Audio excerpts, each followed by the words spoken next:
তারেক রহমান দীর্ঘদিন পরে প্রবাস জীবন শেষ করে দেশের মাটিতে আসছে। সেই কারণে শুধু বিএনপির সারা বাংলাদেশের মানুষ, গণতন্ত্রপ্রিয় মানুষ, শান্তিপ্রিয় মানুষ, জাতীয়তাবাদী শক্তির মানুষ সবাই অপেক্ষা করছে যে কখন তাকে স্বাগত করা হবে। এই কারণে এটা শুধু ঢাকা শহর না, যে সারা বাংলাদেশ থেকে মানুষ আসছে। আমরা সবাইকে অনুরোধ করব, এটা কোত্থেকে শুরু হবে আর কোত্থেকে শেষ হবে এটা বলা মুশকিল।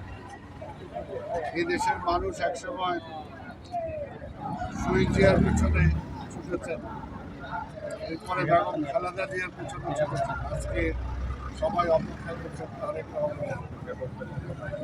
সেই কারণে এটা কি লক্ষ লক্ষ লোক হবে না কোটি লোক হবে এটা আমরা এই মুহূর্তে বলতে পারবো।